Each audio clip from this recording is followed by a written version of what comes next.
Le géant Apple s'est fait un nom grâce à ses grosses innovations qui, année après année, ont rendu la concurrence totalement obsolète. Retenez bien ça. Apple n'est pas arrivé du jour au lendemain comme la méga entreprise que l'on connaît, la méga multinationale qu'on connaît aujourd'hui.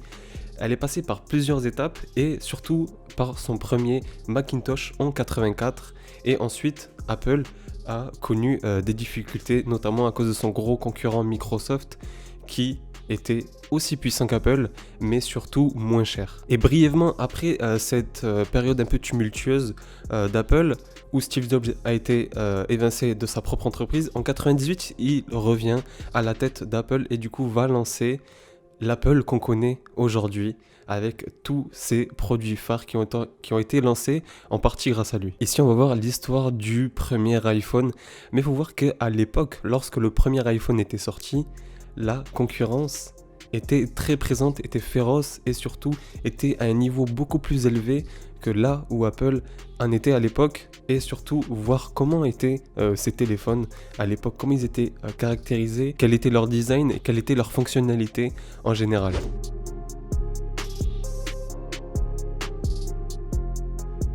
Alors qu'Apple n'a toujours pas de téléphone en vente, le 9 janvier 2007, c'est la présentation de l'iPhone avec Steve Jobs qui présente son nouveau bébé lui-même, et il va utiliser une arme surpuissante pour l'image de son nouveau produit. C'est ce qu'on va voir tout de suite, c'est le marketing du comparatif. Steve Jobs était persuadé de son innovation et peut-être comme tu le sais, il était très à cheval sur le travail et du coup a torturé toutes ses équipes pour pouvoir sortir le meilleur produit possible.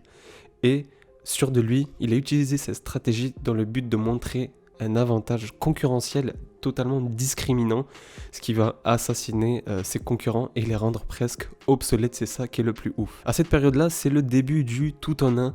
Avoir son téléphone, sa musique et surtout son appareil photo dans la poche, c'était une vraie révolution, et l'iPhone a totalement fait exploser tous les codes, tous les principes qu'il y avait dans cette industrie-là à cette époque-là. Qui plus est, lorsque l'iPhone 3G, qui était du coup compatible avec la 3G, qui a permis une connexion internet beaucoup plus rapide et beaucoup plus stable, avec l'introduction de l'Apple Store, a totalement fait tout exploser, parce que a rendu internet plus accessible et surtout les applications, les jeux, etc. Et du coup ont changé le fait d'évoluer, d'utiliser son téléphone, et a été un des grands acteurs de cette évolution.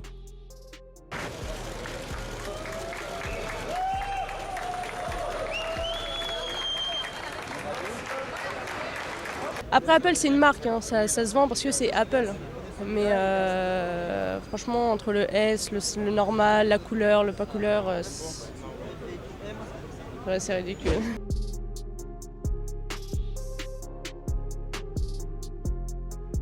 Depuis, Apple utilise toujours des stratégies marketing pour être top mondial, pour être, si possible, le leader mondial. Apple a fait des produits totalement innovateurs et exceptionnels, mais sans un marketing millimétré, ils n'auraient peut-être pas eu l'impact qu'ils ont eu aujourd'hui. En sachant que le marketing, que ce soit pour ton activité ou pour que ce soit toutes les entreprises aujourd'hui, si même en ayant le meilleur produit du monde, si son marketing est bancal, les ventes seront totalement faibles et pas du tout équilibrées par rapport à la qualité du produit. Et Apple l'a très bien compris. On a une stratégie millimétrée que je vais te présenter point par point, qui font que ça a été la méga force d'Apple stratégiquement et marketingement parlant. Dès le départ, ils se sont placés en innovateurs.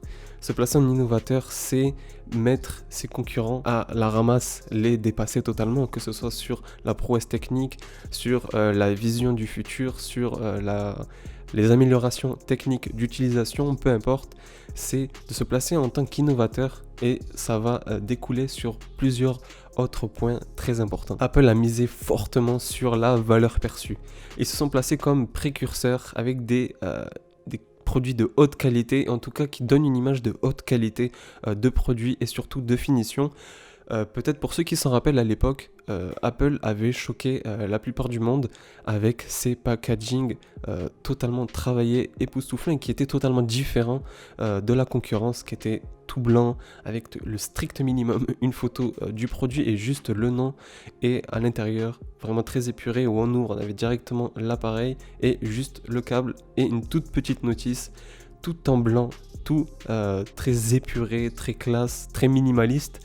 Et cette valeur perçue, ce travail de valeur perçue a fait une énorme différence avec ses concurrents. Et en ayant une valeur perçue totalement incroyable, cela a créé peut-être directement ou indirectement, mais un sentiment chez les consommateurs, un sentiment de vouloir appartenir à une élite, à ceux qui ont du Apple, qui peuvent se permettre d'avoir du Apple.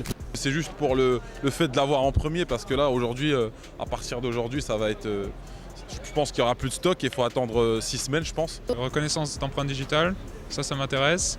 Et sinon, c'est juste pour avoir le dernier iPhone. J'aurais pris le 5, c'était un petit peu la même chose aussi. C'est du marketing, pur marketing, mais on est un peu victime de la société. Peut-être que toi, tu le ressens si tu as des produits Apple, que lorsqu'on a un produit Apple, on se sent, on a envie d'être supérieur aux autres. Certains se sentent beaucoup plus productifs en ayant des produits Apple. Ce qui m'intéresse, c'est le temps de réponse en fait. Voilà. Télécharger les applications et tout, que ça passe vite, ça réponde vite, ouvrir plein d'applications en même temps.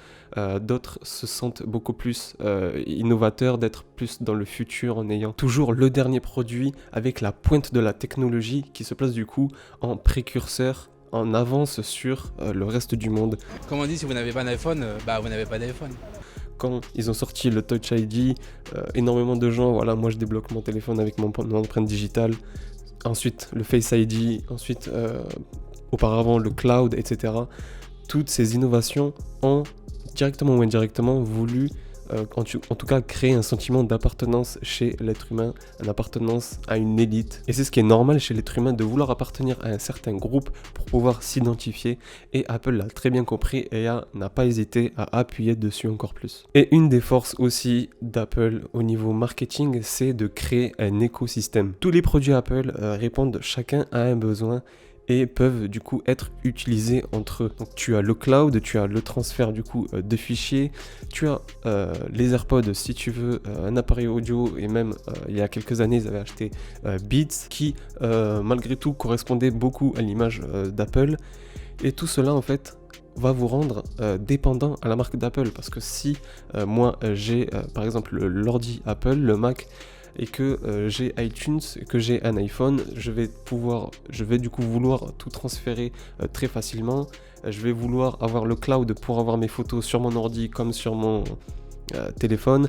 Après, il y a les AirPods, je vais vouloir avoir les AirPods. Ensuite, pour mieux travailler, j'aurais bien aimé avoir un iPad. Enfin, tout cela va s'enchaîner et Apple a créé un écosystème en ayant chacun des produits plus ou moins complémentaires à l'autre, et ça n'a pas été fait inconsciemment, en tout cas sans faire exprès, ça a été totalement réfléchi. Et cela a pour but une seule et bonne raison, c'est ancrer profondément chez le consommateur les habitudes d'utilisation, d'utiliser les produits Apple et d'utiliser leur interface.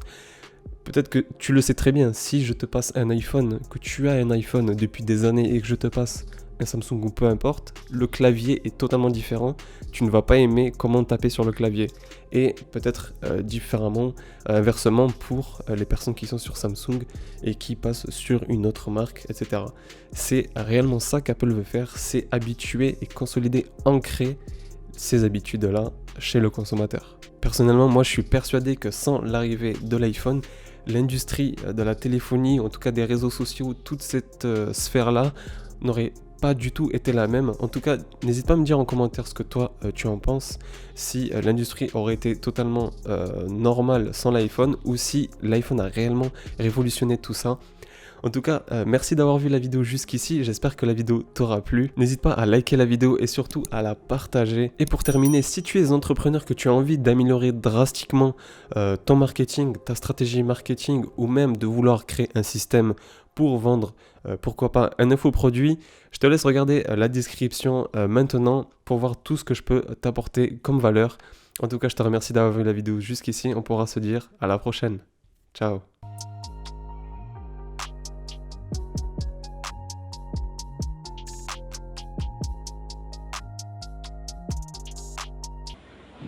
Okay, now this is just the normal iPhone, is it? This is just a normal iPhone 6. Yeah, I didn't want a bigger Okay. one.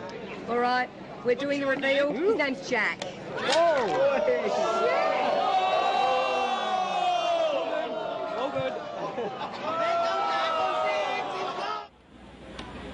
Oh, Lise, you wouldn't read about it, the poor guy.